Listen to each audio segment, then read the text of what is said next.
అందరికీ నమస్కారం. ఇక్కడికి వచ్చిన పెద్దలకి అండ్ మీడియా మిత్రులకి అందరికీ. అండ్ ఈ మూవీ గురించి చెప్పాలంటే ఫస్ట్ నేను కథకళి మూవీ టైంలో బ్రహ్మాజీ గారితో యాక్ట్ చేయడం జరిగింది. అప్పుడు బ్రహ్మాజీ గారికి మూవీ రావడం, దాని తర్వాత జానకమ్మ రోల్ గురించి చూసే దాంట్లో ఇంకా వేరే ఆర్టిస్టులను చూశారు, బట్ అది ఎందుకో వర్కౌట్ అవ్వలేదు. సో అది నా వరకు రావడం నా అదృష్టం.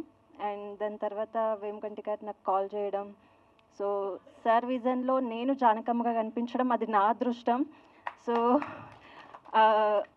సార్తో వర్క్ చేయడం ఎప్పుడు సార్ కావాలంటే కమర్షియల్స్ తీయొచ్చు, కానీ అవార్డ్ మూవీతో ఇంటర్నేషనల్గా నేషనల్ వైజ్గా అందరికీ ఇది మూవీ చేరాలి అని సార్ చేసే ప్రయత్నంలో మేము ఇక్కడి వరకు వచ్చాము.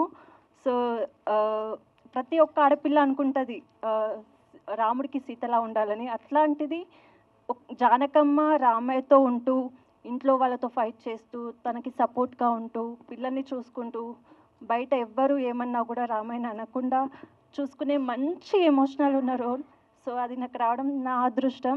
And thank you so much Brahmaji గారు, వేమగంటి గారు అండ్ ప్రొడ్యూసర్స్ కూడా మాకు ఎక్కడ ఏ ఇబ్బంది లేకుండా ఏ లొకేషన్స్లో కానీ బాగా చూసుకున్నారు. థ్యాంక్ యూ రవీంద్ర గారు, చంద్రశేఖర్ గారు అండ్ నరేష్ గారు.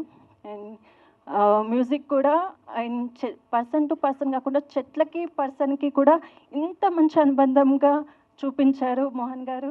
Thank you so much. And lyricist Ganayadi గారు అండ్ డిఓపి సార్ కూడా జానకమ్మ రామయ్య పాత్ర ఒరిజినల్గా ఎలా ఉండాలో అలా చూపించారు. సో అండ్ ప్రతి ఒక్కరికి ఈ మూవీ ఫ్రెండ్లీగా అనిపించింది, ఎక్కడ ఏ ఇబ్బంది లేకుండా. Thank you so much. And మెయిన్గా బ్రహ్మాజీ గారితో వర్క్ చేయడం first and starting to end వరకు సార్తో వర్క్ చేయాలి.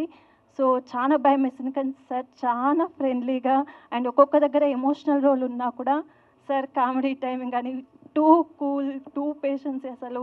Thank you so much sir. Happy to be screen share with you sir. Thank you so much అందరికీ. Thank you. Thank you so much Nagarani గారు.